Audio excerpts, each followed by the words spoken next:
每个地区都不太一样。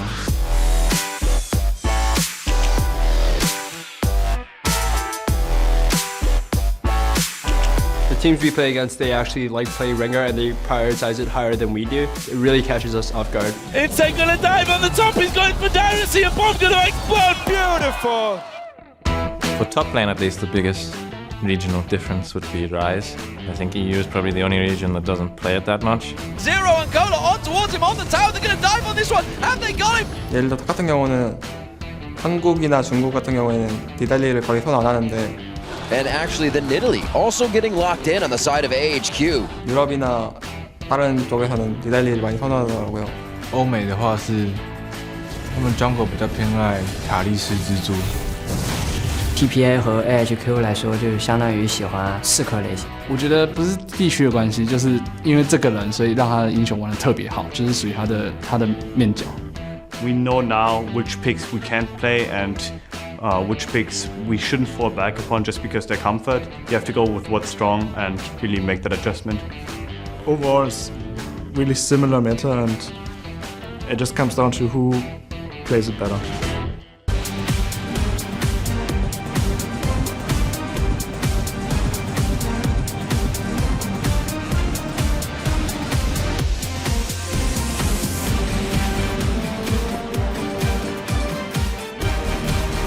That was an awesome Twisted Fate cosplay. Welcome back to day 4 of our first World Championship group stage here in Taipei. Next up, it is AHQ Esports Club from the GPL taking on Turkey's Dark Passage from the International Wildcard. And this is a very important game for AHQ. Yeah, so right now AHQ sits at 1-3, whereas Edward Gaming sits at 3-1. So AHQ needs to win this and then beat Edward later on in the day to have a chance at a quarterfinal tiebreaker. And so this is now what's on their mind. Today's the day to win. Home crowd, do what you can. Yeah, we'll have to see how Dark Passage bounce back. Remember, last time they played AHQ, they lost to Westdoor's Fizz, but this is the closest skill in their group as far as Dark Passage is concerned. Now, even though they have not won a single game, Dark Passage have looked better each time.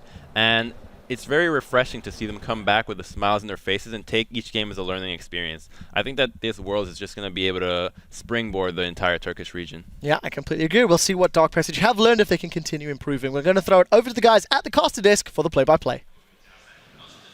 Thank you very much, Quick Shot, and let's get right to it. Taking to the Rift on the blue side from the Garena Premier League. There we go. AHQ in the top lane. It's going to be Prides, Nas in the jungle, Westdoor in the mid lane, Garnet Devil at 80 carry, and Green Tea probably throwing some hooks on support. And on the red side is the international wildcard team Dark Passage from Turkey, of course. Fabulous in the top lane, Crystal as the jungler, Naru as the mid laner, 80 carry is Holy Phoenix, and Touch on support. And I kind of have to reiterate, even though everyone's thinking that this group is over, AHQ is still not eliminated. This win and a win against EDG in their game later would force a tie for second place. They're definitely playing like they're still in the group, because why would they not? Yeah, of course. I mean, last time we saw these two teams play each other, Westor, he got Fizz, he looked fantastic. And Garnet Devil on Lucian, for me, was also really impressive. Definitely been the best game for AHQ, of course, against Dark Passage. And I feel like they are the stronger team, but Dark Passage are good enough to really surprise me and actually beat AHQ. That individual play really comes out strong for them. Last time even showing the first pick Lee Sin, trying to get all of that pressure out of the jungle. Not really working out for him too well. We'll see what they can do as they come into this champion select, because I think that's big for them. And then the factor of Holy Phoenix being the one to be able to carry Dark Passage. Yeah, it's going to be hard for Holy Phoenix to do that. Dark Passage has, despite being able to win some early games, I won't even say mid games, have lost very handily in a lot of these. So both teams have tried kind of the same tactic in the games against Edward Gaming and Samsung White, where they would have some early game aggression, see if they can get a kill and then start rolling from there. It just didn't pay off for any of the teams. And now against each other, I feel like we're going to go back to more, I would say, safe picks and normal picks for these teams. I wonder if Blitzcrank is a normal pick here for Green Tea at this point, because... Hey, Thresh is gone, it's gotta be. Yeah, I mean... It wasn't during the season, at least. No, definitely not. It's been a snowball pick, to be honest, from Green Tea, but maybe he liked what he has been doing on the Blitzcrank and wants to lock it in again, but if AHQ actually takes the Lee Sin here, I like it, because it's definitely Crystal's best jungler. Italy left unbanned, though, for Fabulous. Yep. That's definitely a champion he basically took Dark Passage to Worlds with. his top lane during the International Wildcard Tournament in Italy was devastating. See how he plays that one with this. Will Holy Phoenix actually grab that Lucian? And he does. He's going to go ahead and take that right away from Garnet Devil. So 2 very important picks for Dark Passage. You just talked about the Nidalee, and what Dark Passage did in the Wildcard Tournament was they made 100% sure they would get one-on-one lanes for Fabulous on this Nidalee, so he could dominate one-on-one, and he did. They should look to do the same, and it also really explains the Lucian pick coming in, such a strong laner. I wonder if AHQ wants to play Tristana into the Lucian, though. Yeah, but it'd be cooler if they played Graves. It would be. I mean, yeah, it would be. Listen, actually, so Twisted Fate, there it is. Okay. I want to talk about Graves a little bit. Just a little bit. Because Trist seems to overshadow him, but they're completely different type champions. The Graves buffs that hit were actually very substantial. If you combo him with Janna, the burst that he puts out, around level 5 even, is absolutely absurd. When Lucian was a little bit weaker before the change, a lot of people were thinking Graves was just kind of like, oh, he's like a bad Lucian, is what people would say. Now he's just a good Graves, right? Like, he can actually create a lot. There are some teams in China that picked him. I'm looking forward to see Garnet Devils take. And of course, what you can do down this bottom lane is, once Westar comes down with the tier vault and he lands the stun, you have so much burst from the Graves. It's very, very hard to fight in these small skirmishes against a TF and a Graves at the same time, especially early on. So it opens up for AHQ just to start a fight and instantly kill a target and therefore have the numbers advantage. It looks like Dark Passage also saw that chap. They separate those two. Janna going to the side of Touch here, along with Holy Phoenix onto Lucian. What does Green Tea decide to pick here? He just makes and creates advantages, opportunities for AHQ. Leona can do that, but he's going to have to wait a little bit longer to get to that late game. So the AHQ playstyle in the GPL is very focused on fighting all the time. We are somewhat talking a royal style here, where you really want to just set up these picks here. You want to surprise the enemy team as well. And they have a lot of pick potential. But by locking in Leona here when there's already the Janna pick, it becomes a lot harder to find these fights and these picks they want to find. Still giving a good bit of burst there if you can proc the Leona passive. Getting out some buckshot to trade in lane. Something that'll put you right at the enemy's turret. Give them a hard time. So they actually lock that in. It's going to be the round out here. I'm looking forward to this game from AHQ. They're going to go in. And despite that's a little weird actually here, because Dark Passage was building a team that was very capable of disengaging. And then they build a champion who does nothing but go in. Seems to be a theme. Yeah, once or twice there. Vi doesn't really fit with a Nidalee as well, because Nidalee you want to split push pretty much for the entire game long, and then the rest of your members is focused on sieging and focused on disengaging. But maybe this one had this pick potential in case Fabulous does well in his one-on-one, and then they want to look for a fight after. But yeah, so how does that Vi work in a perfect world for these guys? Well, basically what they're going to do is, if they get this 4v4 and they see someone out of position, they're going to engage with the Vi, get the first kill. You have Ahri as well, follow up with the charm, so you have a lot of burst potential between these two champions alone, a lot of pick potential. Yeah, but at the same time, you kind of want to have more poke and more disengage as well. It would basically work if they can somehow get really far ahead in the game, because then if they have a strong Nidalee split pusher, they have the potential to both disengage and engage if they have like a huge numbers advantage. But at this level, you generally don't get that far ahead or have that type of numbers advantage. Well, it could be a long game, so we'll see. Last time these teams matched up, it went 40 minutes long, a little bit longer than our average games we've been seeing here at Worlds, but these two guys love to scrap it out as well. Dark Passage is not afraid to try to make plays ahead or behind. The match is about to get underway, so show the team some love and tweet hashtag AHQ win or DP win to @LOL Esports, and we'll be checking in to see who you think will take that victory. So I actually wouldn't be surprised if we're going to see a lot of action with both Fabulous and Crystal at the same time, and that could also explain the Vi pick, where they want to use it to set up an easy kill for the Nidalee in the one-on-one. We've seen it before in the wildcard tournament. They love to play together, those two. I think we're going to be onto the rift here. AHQ doesn't look like they're setting up anything crazy. Dark Passage. We'll see if they can get themselves into a position. It looks like it has Nas something up with his keyboard, maybe signifying that something didn't load correctly. We'll get that in just a few seconds. What's nice about this, actually, is it kind of reminded me of how few pauses we've had during the World Championship. It's been smooth sailing this far, you know. Knock on the desk. Well, again, really want to see what Crystal wants to do on this Vi pick. If we're basically going to see like Dark Passage 100% bet on the fact that Fabulous is going to win one-on-one, he's going to get his kill, and then you just start a fight and he teleports in and you're 5 members against 4, and that's the way they want to play the game. Yeah.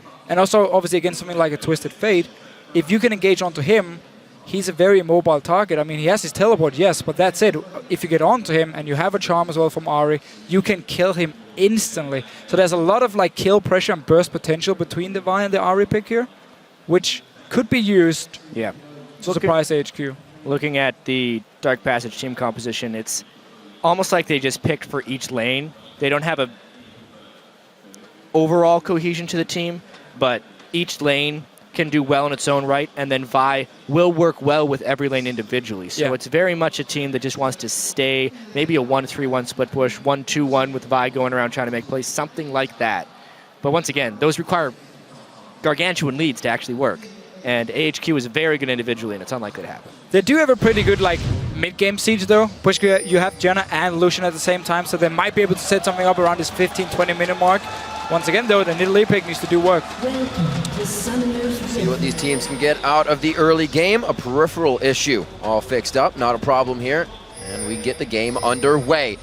Seen Dark Passage a few times getting some very, very deep wards in. A team that likes to get the 2v2. Looks like they're going to get it anyways out of this one with no problem or extra work needed. This pick here for Green Tea is so very, very risky when you are against a Janna. I mean, the Monsoon or the Hurricane itself can basically stop Leona from ever going in. Yes, you can line your ulti from range, but that's going to be it. And unless you use that onto the Janna itself, there will always be the potential of the disengage. But there's a lot of like upfront CC coming from AHQ. You have Aurelia stun, you have Twisted Fate, and of course Leona following in. Yeah. So one member from Dark Passage out of position, and suddenly he's left for dead. Yeah, it's one of these team comps from AHQ where it just takes a gold card and then everyone else can pile on really, really easily. And it makes a lot of sense here. Westor's Twisted Fate is legendary for a reason. I will like to predict that Mikhail's fairly early here for Touch. That. I hope he's going to build it. There's a lot of targets here where... Well, we've seen the Magi lately, right? Everybody would be like, oh, that's a troll. But not really. Now when you're Janna, you can sit on the back line. We've seen Magi coming out all over the place this Worlds. Yeah, I mean, Soul Stealer is fine as long as you don't actually need the Mikhails as the early item, which in this comp you definitely do. One of the reasons actually we don't see Leona very often is because she's countered so hard by Mikhails and by disengage from all these supports here. So a little bit of help, obviously, to the junglers to keep them on par here throughout the early game. They're going to end up on opposite sides of the jungle, so we'll see that how that affects the solo lane for Crystal up top if he chooses to go hard with Fabulous. Not much crowd control to work with there, so they may just keep themselves safe, and Crystal wants to get himself to 6. There's the damage already coming out of Holy Phoenix, and Touch trying to get a little upper hand. Yeah, they had to win this early game from Touch and Holy Phoenix side. When you have the Lucian, you have the Janna as well.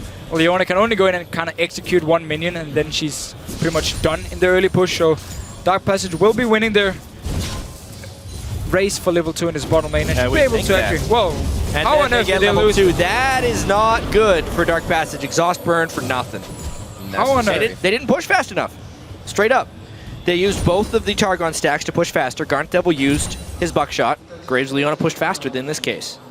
Well, that shouldn't have happened here with the double range. They should easily have been able to get the minions down in time. Yes, okay, the Relic Shield is annoying to deal with, but you have the Janna. And we have seen this Janna pick for like Royal Club being used to always get the early pressure and always get the early level 2 because they can just instantly push away for the double range. The importance of those early game mechanics. We actually saw Holy Phoenix and Touch had a bit of an upper hand, but they were going for the auto attacks, not the CS. Very true. They were trading, trying to trade instead of going for minions. Pays off for Garnet and Green Tea in the end. They're going to go ahead and get this pressure on very nicely. This may call Crystal down now as he ended up in the top lane. And the only thing they actually gained from the trade with the champions was the fact Graves has used his health potion, but that was it. Yep. So we had full focus on minions from AHQ, full focus on champions from Dark Passage. In the end, didn't pay off. He's going to be warded out on that. The team says, don't even worry about it. We're going to ping you here. There's a ward in the bush right now. Looks like he's just going to go ahead and hover around the white in his jungle. Slowly waiting in the fog now. Nas sitting on his own ward, so he's safe for that one. Looks like that one just died behind red, so he's not going to be known that he's in the upper part of the jungle. Crystal, however, going for the gank. I'm a little surprised he's coming down here so early.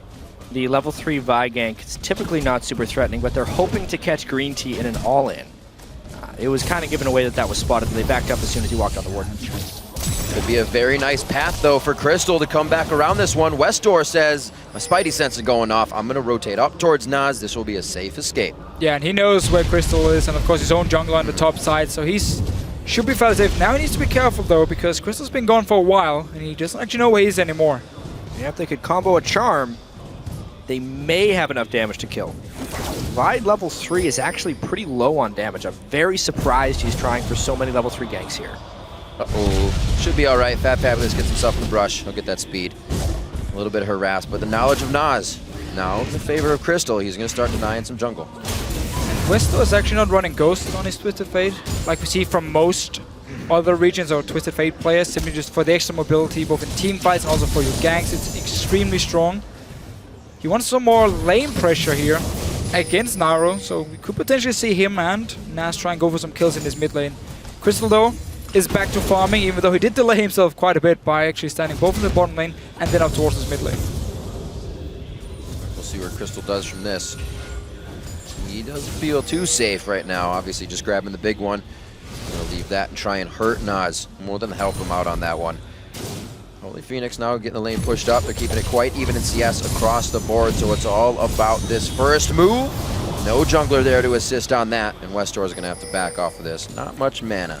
Looks like he's gonna stay, get these last two. I'm still paying a lot of attention to Crystal because he is really delaying his level 6 here, and he spent so much time to wait around in the brush. Unless he gets something positive happening, he's going to set himself way behind. Well, going in for this one here, but force a flash. Oh, they do indeed force the flash. Ardent Blaze does not give Phoenix enough room to continue to chase with the passive speed. Nice Lightbringers, though, keeping on that harass, calling Nas down, walking through a ward.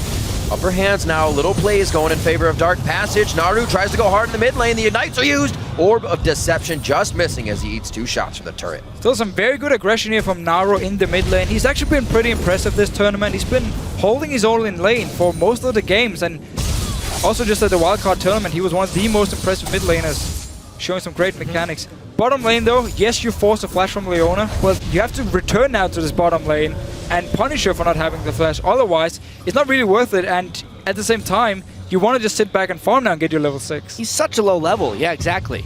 Maybe he could return a level 6, but if you're Vi, you want to use that level 6 gank, usually mid lane with Naru's Ahri to create a guaranteed kill, where the flash has been burned as well. It really seems like, though, the tactic from Dark Passage evolves around Holy Phoenix.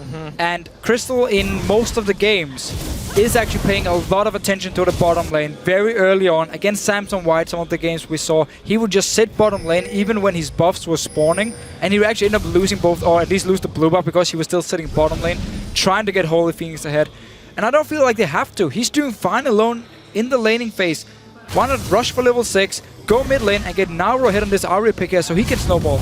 Try to build up another advantage, get something else going. A little too much focus maybe towards the bottom lane. Naru will be coming up with 6. We just saw the trade with Westdoor in the mid lane, and that's something that was really awesome about this last matchup is there are great trades between these teams. Now we're going to see that Destiny towards the top lane. That Fabulous jumps out. They're going to give this one to Prides. He is forced to use his flash, but they do pick up first blood. And that was such a good ulti by Westdoor here. First of all, there was a ping ward to make sure there was no ward from Dark Passage, spotting him going towards the top lane, and then you get the kill on Italy. She needs to win a laning phase. She needs to become stronger one-on-one.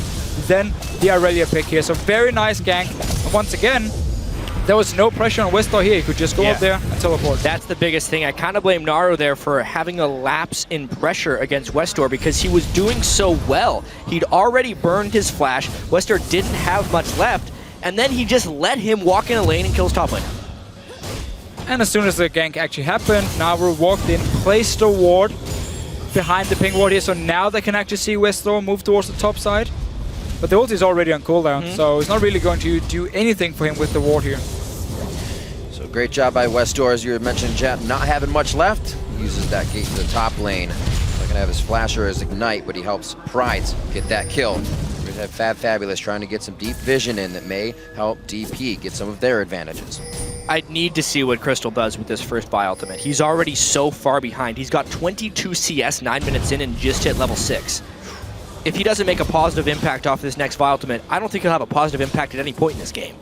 Both Aurelia and Twisted Fate without ultimate at the moment. Dark Passage could go and look for a kill here. You have Naru ready, has his ulti. Crystal as well. They're definitely trying for this blue buff right here. It's on top of a ward.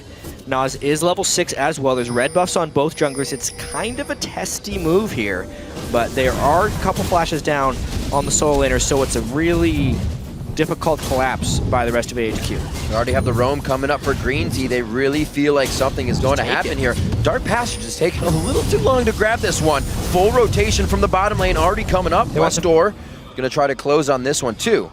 Looks like AHQ moves around quite a bit.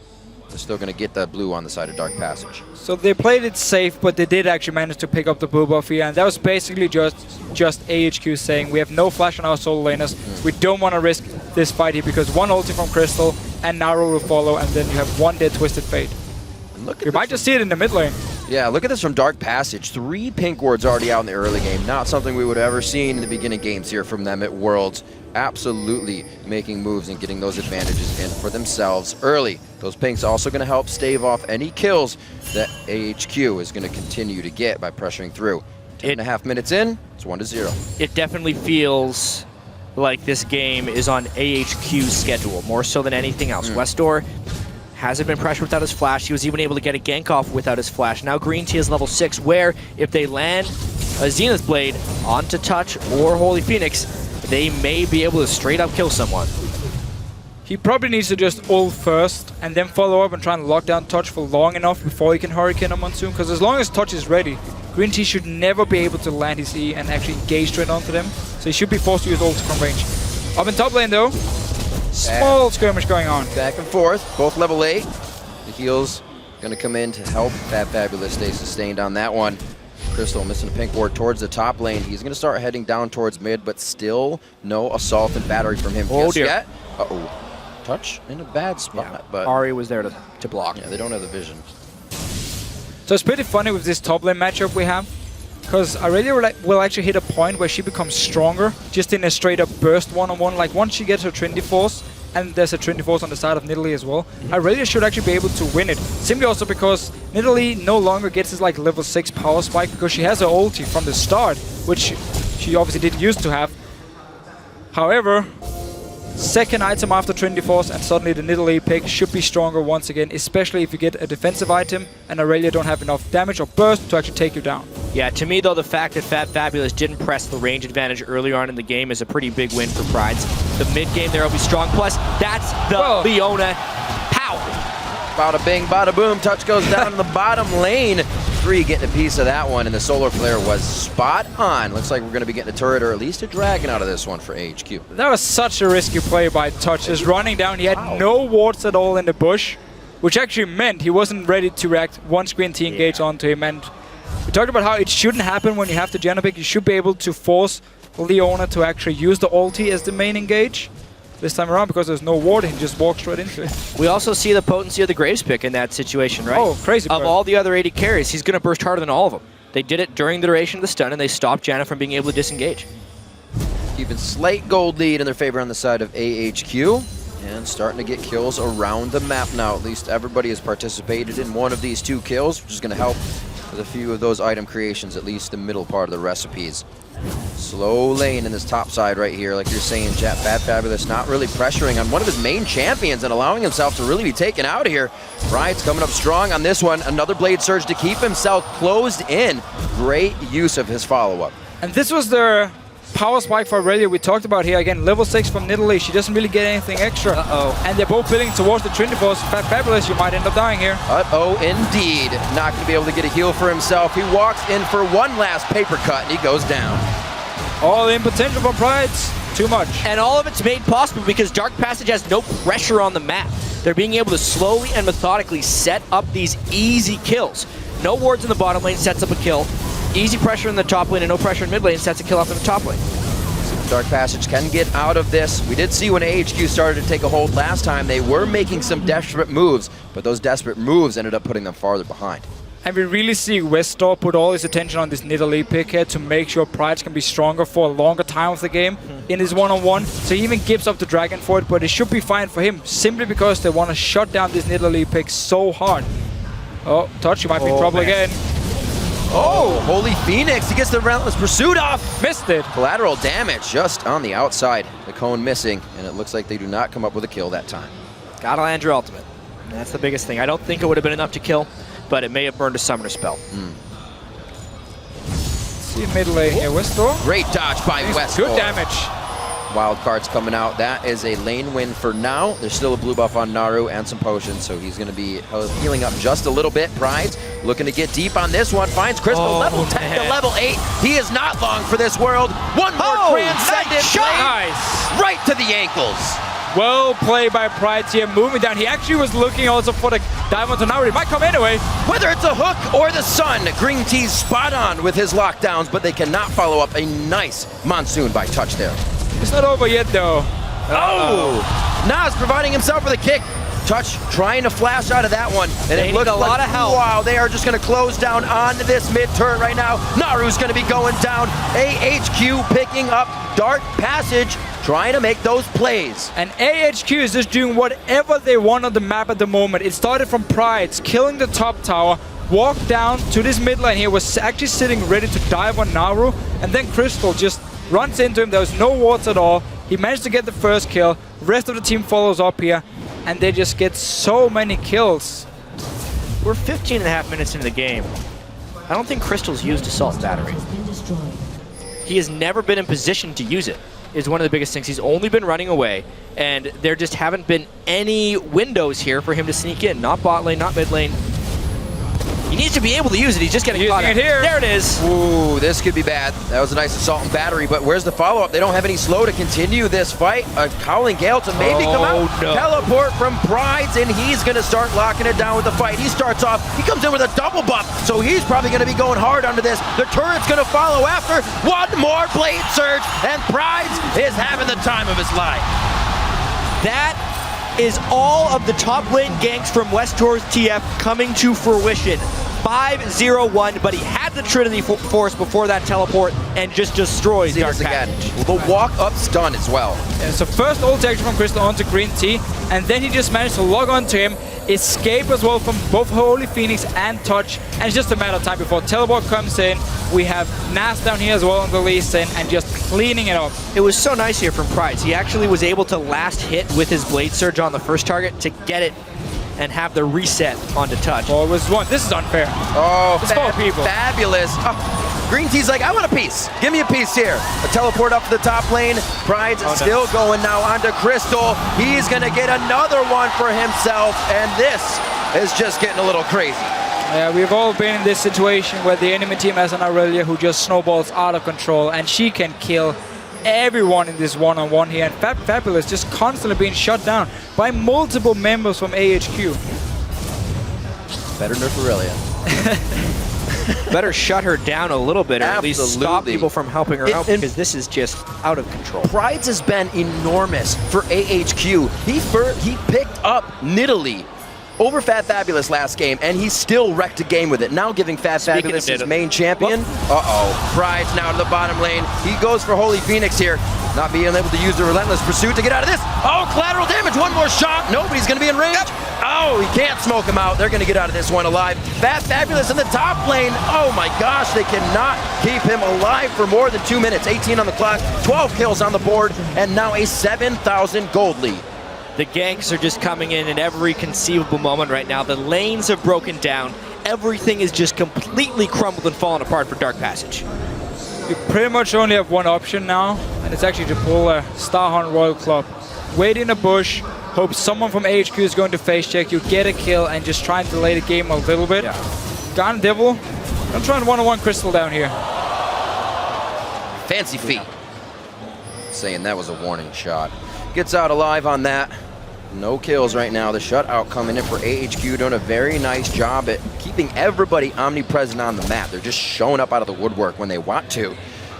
Sightstone's already really just closing out on Dark Passage because they're not able to get rid of this vision. AHQ sees them everywhere.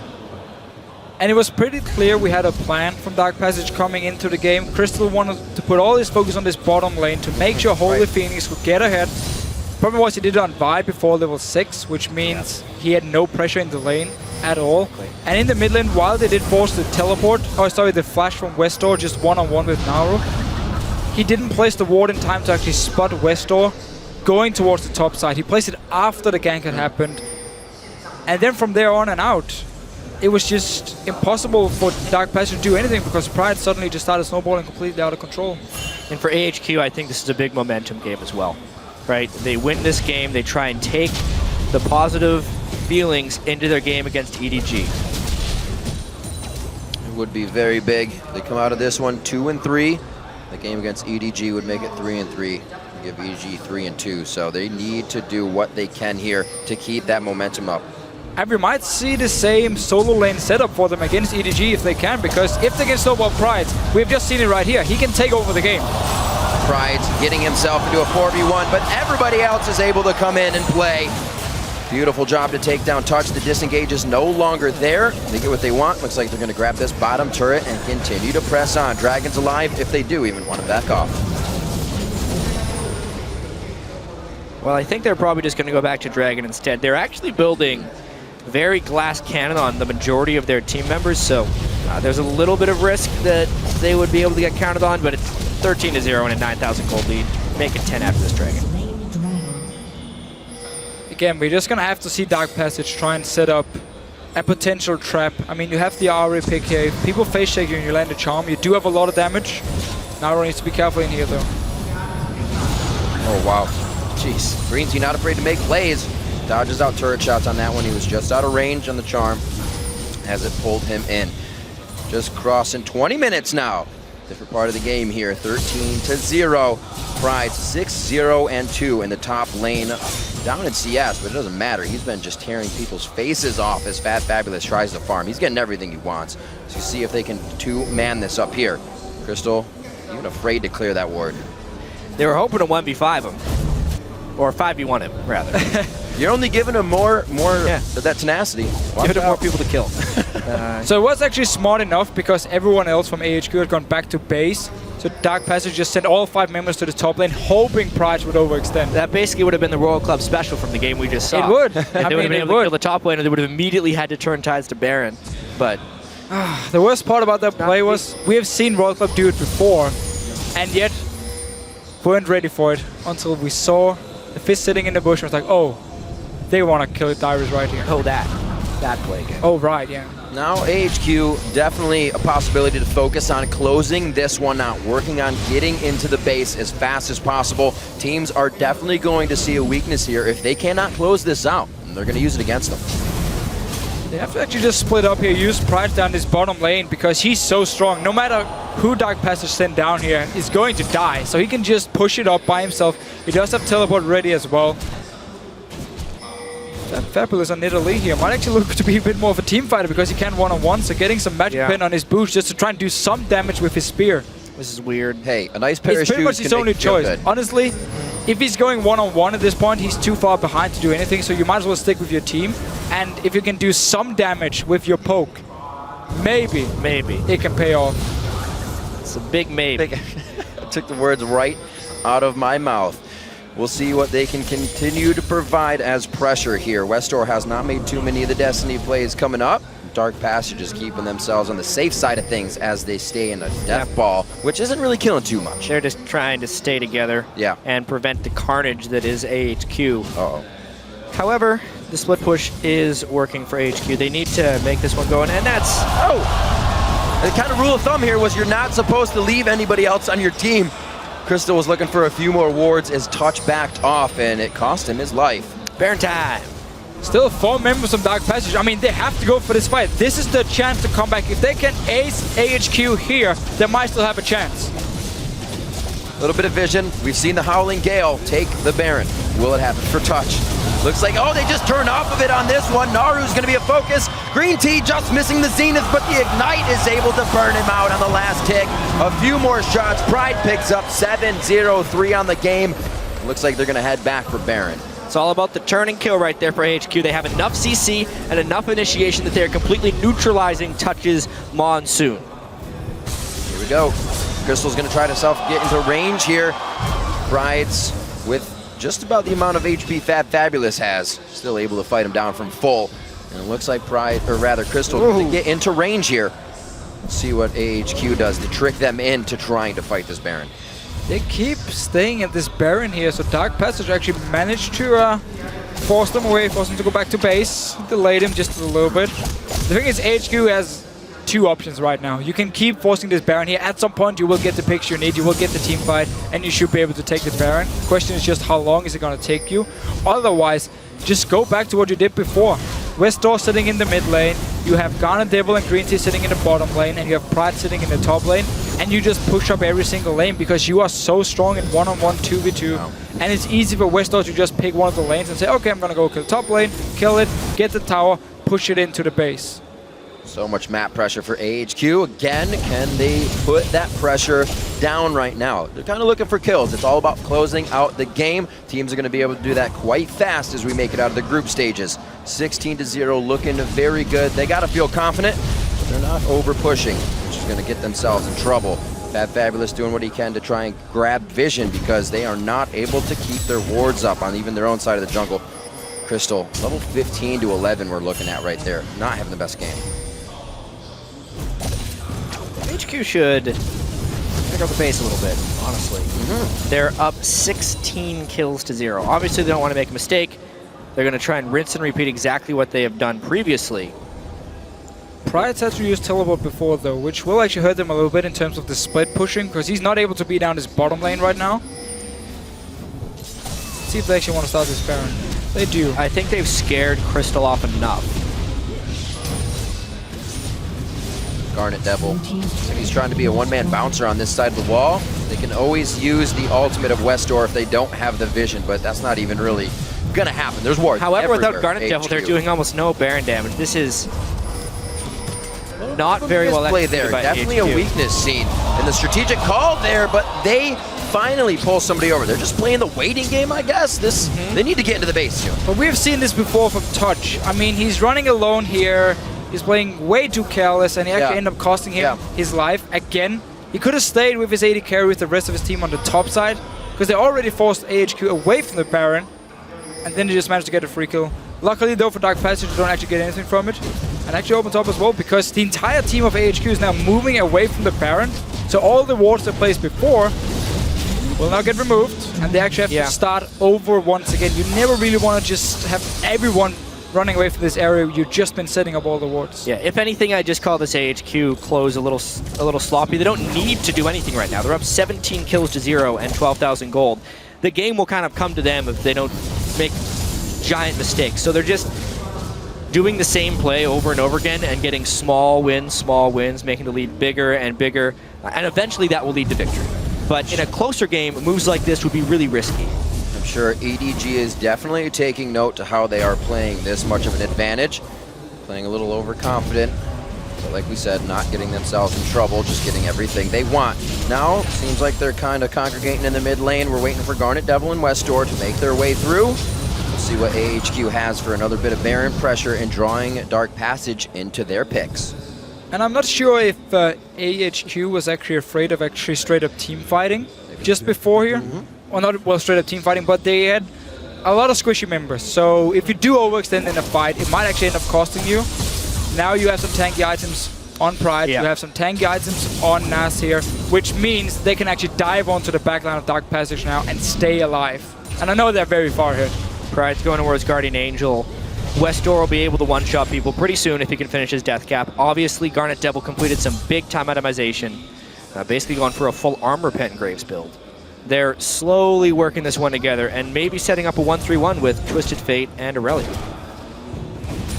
Nice scrying orb. AHQ throws down the solar flare from over the wall, causing Naru to go into his spirit rush, but he's forced back to the team. That's the third in the flash over the wall. Great positioning to kind of cause chaos. The rest of Dark Passage cannot really catch up to the fight to do any damage to Nas or continue the damage, and they just lose Naru. Yeah, but he did actually manage to get Nas so low that if they start up a Baron, it could have been a very risky play. So AHQ back to just pushing up the tower here. Nas had to go back to base. The feared flash red card there from Westor. Not able to pick up the kill. Couldn't land the wild cards afterwards. You guys are big. Once they do reach the turrets, that Lichbane finished up. The Triforce is there. They're going to start eating these alive. Look how fast those go down. The turret's not long for this world once AHQ reaches it without any DP members. And this is basically what they could have done like 10 minutes ago because they were so far ahead. I mean, just push up on this tower here. You are so damn strong. Green Tea can be the guy to dive as well. They just got 2 towers for free. Now we're really seeing this lead grow and grow and grow. Dark Passage is kind of out of options. They've been out of options for a while. Creating options out of thin air for sure. Touch has been trying to get the wards necessary, which is kind of making him go down. They cannot find a way back into this one just yet. And that's props to AHQ. Once again, Crystal going very deep on that one.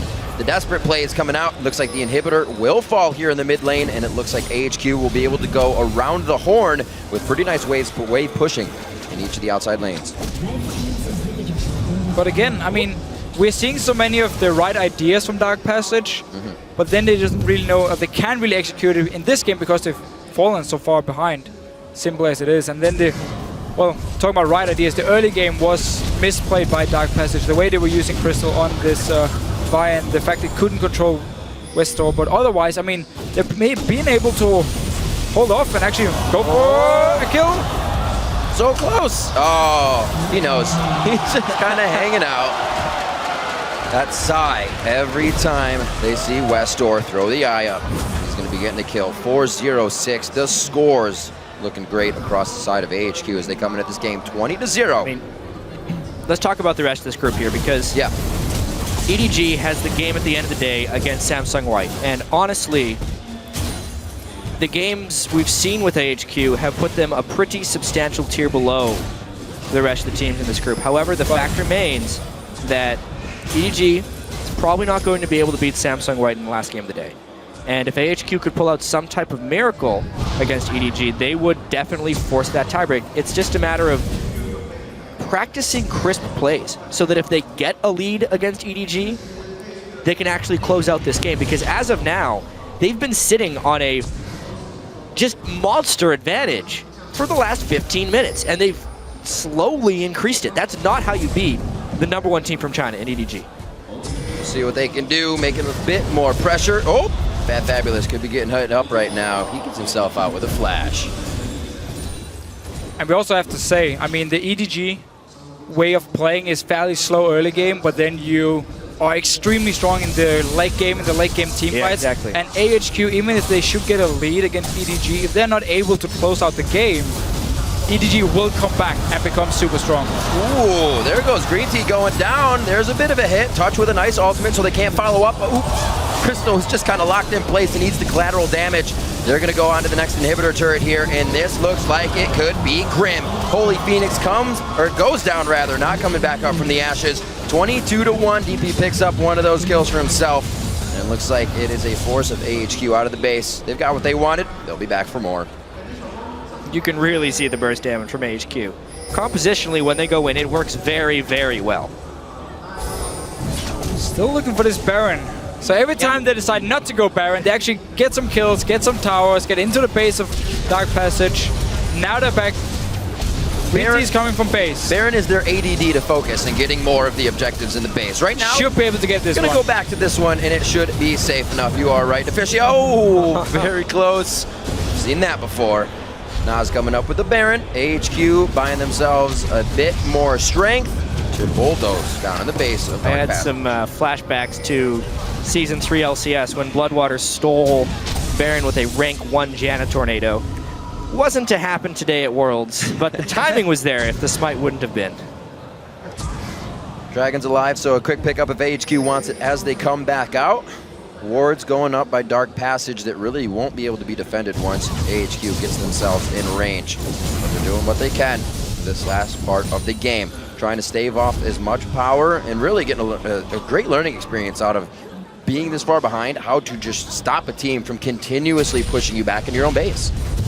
Yeah, I mean, again, they have been able to hold the HQ off for now. They lost 2 inhibitors, and I mean, We have seen a few plays from Naru where he's been trying to just like pick off people. We had the pink ward bait down this bottom lane where he almost actually got a kill onto Ghana Devil, but it wasn't meant to be. And I like this from Dark Passage. This is what we need. Sit in the bush and just wait. It worked for Fnatic for a few years. Together for the Solar Flare and the Graves AoE. This is... No, actually, it does look like they're going to be able to catch Garnet Devil. Oh, He is Garnet wanting a Devil. little too close. Oh, run away. No way. Faster. He can't get away. He's dead. He goes down. He had the right idea though. He actually was like, okay, okay. Is there anyone waiting here?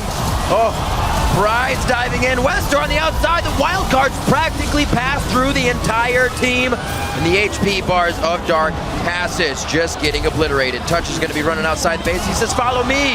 You do not want our Nexus. But they will. AHQ gets the surrender bow from Dark Passage. And they Nexus-size their right to victory. Look at the scoreboard there. 27 kills to 2. Definitely the better team in this matchup. Oh, for sure. I mean, it was all about Westor and Prides in the start. Both gangs from Westor went to the top lane. They got kills onto Fabulous up there, got Prides rolling, got the tower, didn't even care about the dragon, gave it to Dark Passage just to snowball Prides. And obviously it paid off because suddenly he could just teleport down to bottom lane, pick up some more kills, and take over the game, to be honest, together with Westor. Prides is a guy you need to shut down because he plays with a lot of it. He comes out very strong for the team, and we saw Westor making that a point in the early part of the game. Strong play from all of the AHQ members in this one. Still really scary, the fact you can have like 20 kills to 0, and you still use, what were we, 34 minutes into the game to actually finish it here. I mean, because at first they were baiting the Baron for like 5-6 minutes. Dark Passage managed to always, you know, interrupt them, and yeah. The nice thing is they still were able to pull off that nice victory in front of the home crowd. For sure. There hasn't been too much to cheer about. TPA obviously having their struggles in the group stage. AHQ struggling as well. This is the last hope, really, from the GPL region. They lose one more game, they're out. But I totally agree. The story of this game is how long it took after their initial surge. And they can't do it against EDG. If they do manage to pull off a great early game, you have to be able to close it. Otherwise, you're going to lose the game. And then we're going to have the final of Group A between EDG and Samsung White. We were saying that the whole time. EDG's watching this game, taking pointers, knowing that it's a very indecisive Baron as AHQ reaches it. So EDG may be able to take control even at that objective of the game. And I wonder if EDG, by looking at this game, are going to consider banning like the Twisted Fate from Westor. We've seen it a few times already. It seems to be like Zed, Fizz, and Twisted Fate, and you choose 2 of them every single time. Why do you bother banning 2 if you're just going to let the third one Exactly. So he will always get 1 of them. I do wonder if they're just going to ban all the mid laners against him, put him on like a Talon, and then just control him. All right, well, gentlemen, and everyone watching, remember to send all those jaw-dropping, rock'em sock'em highlights our way with the hashtag World's Big Plays. But for now, we're going to send it over to the guys at the analyst desk for a breakdown of AHQ's victory. Thank you very much, Riv. And guys, and there's not a whole lot to break down. Fact of the matter is, Dark Passage were completely picked apart by the pick comp of AHQ. Despite the fact they did go even in CS in lane, it was just all about AHQ. There was little hope of DP once HQ got ahead. Yeah, the only thing interesting for me as a bot lane player is just the Janna-Leona matchup. And it's a very skill matchup with the burden of outplay lying on the Janna. And we could definitely see that Touch wasn't quick on a draw enough. A lot of Zenith Blades were connecting where they should have been tornadoed. And then, yeah, once you start losing that lane, it gets really hard to come back. Because all you have is like these short, intense trades with the Janna shield. But if Leona becomes a monster too big, yeah, it's going to spiral out of control. Yeah, I do want to point out the little small things that he was doing to make it a little bit easier as the Janna. He's throwing Zenith Blades from brush, so you only see the particle, not the animation. So you actually gain a quarter. Of course it is. Of course it is. I'm saying he's making it easier by dropping a quarter second off the reaction time. And then, obviously, again, a well-played lane. Mata could have done it. Of course he could have. Of course he could have. Mata would have warded that brush. I want to talk about Graves a little bit because I don't think this is going to be the last time we see Graves in this tournament. Well, a lot of other regions haven't seen as much Graves play. SK Telecom K in Korea was playing Graves quite heavily leading into Worlds, and so it's been kind of a pick on the rise in Korea. So will we see it again? Possibly. It's great for setting up some kill lanes and getting some pressure on the bottom side of the map. Well, for AHQ, it's definitely going to give them confidence going into the Edward Gaming matchup, but they definitely need to figure out how to close if they want any chance of making a tiebreaker scenario for quarterfinals. Yeah, it's the thing. You compare their win to Samsung White's win, and Samsung White felt like they weren't really trying that hard and still won in 25 minutes. This took them 10 minutes longer, and you just saw them kind of fumble around at Baron, and that's something that's got to be shored up. I completely agree. Right, let's dive into the Twitter sphere to hear what you guys have been saying at home. Remind you earlier in the broadcast, we asked, what has been your favorite moment from week 1 of the World Championship and why? I'm going to read some of the answers now. Our first comes from @Lubamika. Favorite moment was definitely the pentakill from Imp. The god of Vayne will punish everyone who stands in his way. That's a hell of a statement. Yeah, coming into this tournament, we actually just had a lot of people talk about all the AD carries that we have. We have Name, we have Uzi, we have Imp. And so far, Imp has probably been looking the best, with Uzi being a close second, even though supposedly he walked up and called Uzi the best, but I think that he's just marking his target. So, you're the best, I'm going to kill you, then I'm the best. I'm still waiting to see how Deft is going to show up. But it's highlighter reference, there can only be one. Yeah, Imp is famous for saying very interesting things to people, and he says he only hates people who are better than him. And so he likes Uzi? Yeah, I guess. Well, we'll see how this plays out. Let's roll this on. Next one comes from @NickDavy1. TSM vs TPA Game 1. The ace across the map, along with the Dragon Secure, gave TSM the momentum to take the win. Freak. Yeah, I keep voting against apple pie, and because of it, I have to eat my humble pie because I'm clearly not predicting very well. I'm sorry, North American fans. I won't let you down again. Yeah, well played indeed. Next one from @GoverDoindum. Yeah. My favorite moment from this week was the Katarina lock-in. Haven't seen her for a long time, and Pawn played it great. We haven't seen it in Korea that often either. No, but it is a pocket pick for Pawn. It does come out on Samsung White from time to time.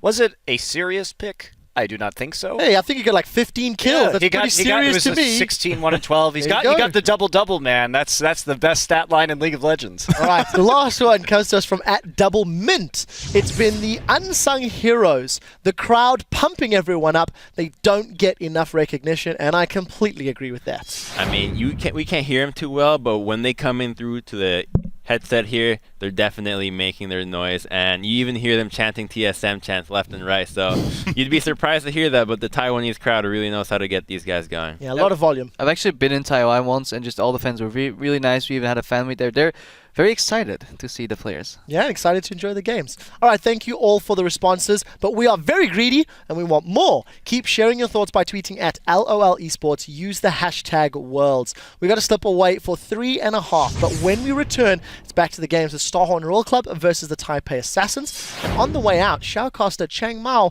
made the move to Shanghai to take part in China's LPL scene and sat down with us to share his thoughts on some of the regional differences.